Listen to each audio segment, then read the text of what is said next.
This is a Blademaster radius arm for skate sharpener, and when you're using it, you set the radius of hollow here, and then this is the diamond, and that little tip is replaceable. And the purpose of this video is I've got this thing, it's stuck on there. It's been on there for several years, but I want to replace the tip, and it's more than stuck. So I just want to show you how I unstuck it.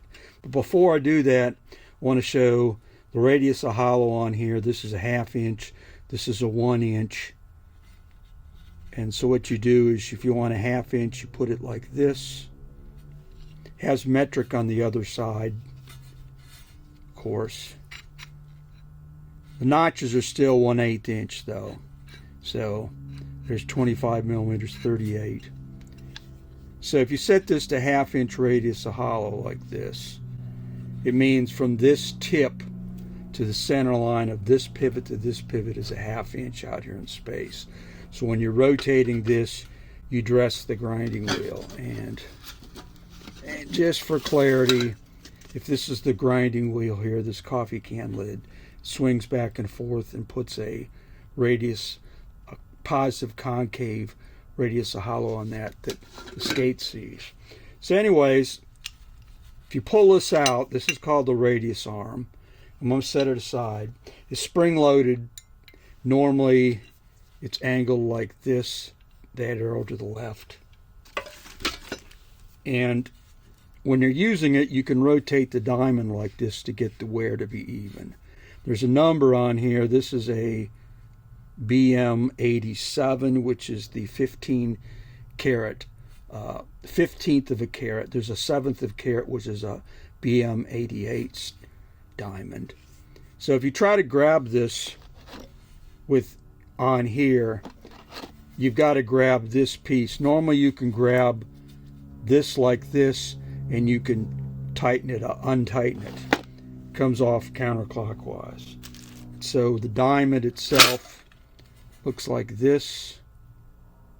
That's the diamond right there, that tip, and you replace this, and it's got standard right hand threads. So I haven't been able to get this off, so I'm going to move the camera and show how I got that off. At first I just tried regular wrench holding this piece, because if you just turn this, it's just going to spin around in the barrel.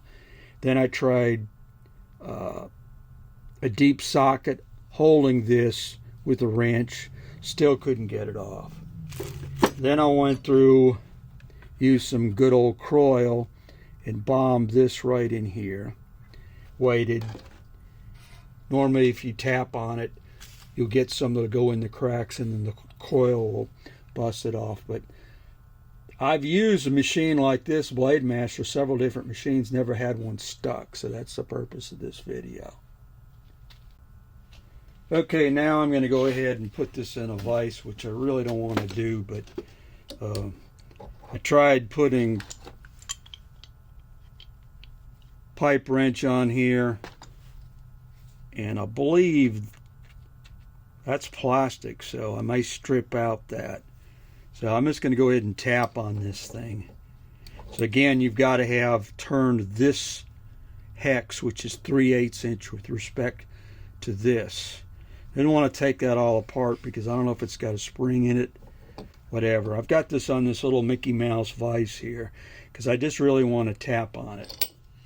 And I've got a deep socket, a 3/8 inch. It's an old Craftsman set from probably 1990 or something, and that'll fit right on top here.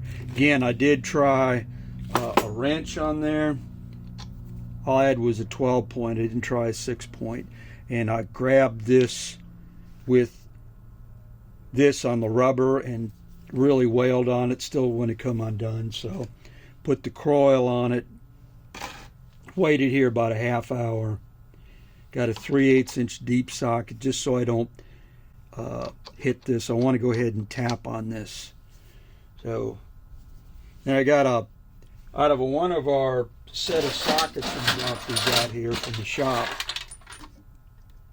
I found this KD tool we use in some of the machinery, the KD 1141 like you use on a motorcycle, where you tap it. You can use it to loosen or tighten, and it happens to have a 3/8 inch. So I've got it set to loosen, and I'm going to go ahead and turn this at the same time I tap it. So let me find the hammer over here. And where's Mr. Hammer? And I'm using a carpenter's hammer, which is technically not the right type of hammer, but I'm just trying to tap on this. And also putting a torque on it so that when it hits, it has a counter impact tool.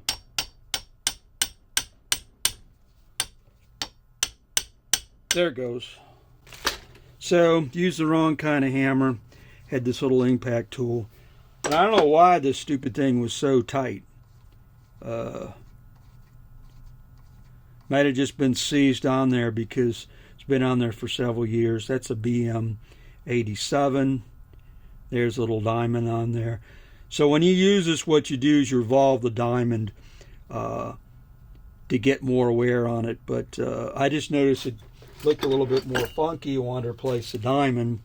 Here's a replacement one that goes on. And I've never had one seized before, so I don't know if I'll put some anti-seize on there. There's no reason they should be bloody heck tight.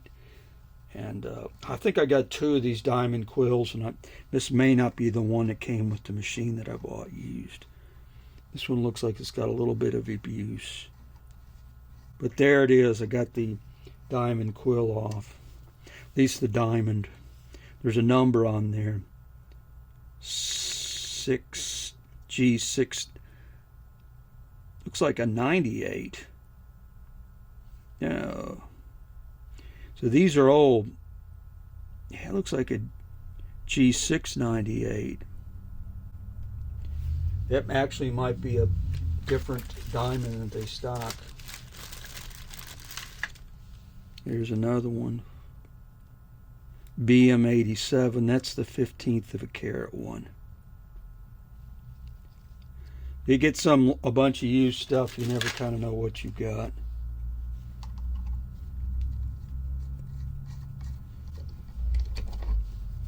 Again, that's just a little Mickey Mouse vise. We had a bigger one, and it's a Harbor Freight, and it broke after just a few. Not even hit it that hard. It had a bad casting, so I have no idea why that had to be that tight. Now, this type of diamond quill, these measurements are designed around this diamond to this flange being a certain height. So if you'd want to go ahead and make your own and make this longer, these is all going to be goofed up.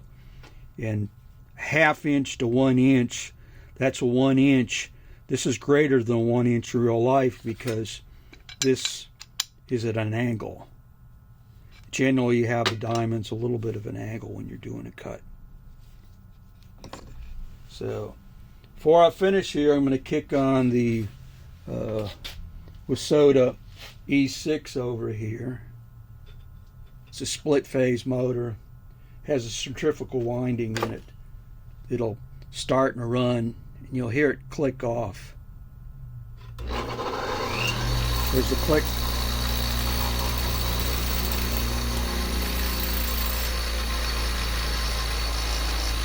As soon as it goes slow enough, the winding will click to start winding in.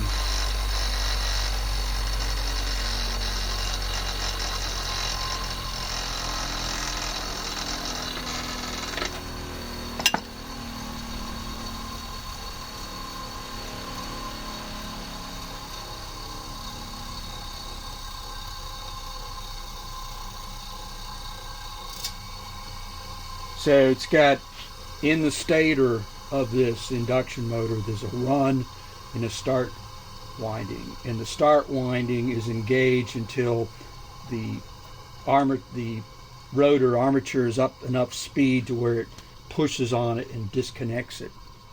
It's the same user with the skate sharpeners too. That's from 1980. E6 motor. From 1980, an E6 model.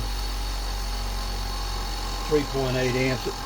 Basically that motor is what's the same in a Wasota 911 just about. Third of a horsepower, third to a quarter. And there we go, we got the Diamond Quill out. That threw me for a loop. I'm just dumbfounded why that was so tight. So that's the purpose of the video here. And I really wailed on this thing. I literally went through and had this held, and I had a hex wrench on here, and I put probably 40, 50, 60 foot-pounds, and that joker didn't want to come undone. So didn't want to snap it off inside here.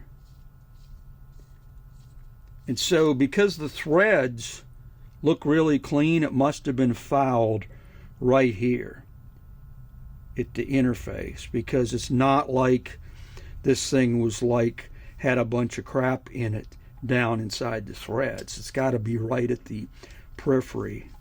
So by tapping this, it probably had some grit and some corrosion there, and just by tapping on this I got it free. And maybe I did tap on this earlier like this, and that didn't do anything. So you never know how long it takes to get stuff apart.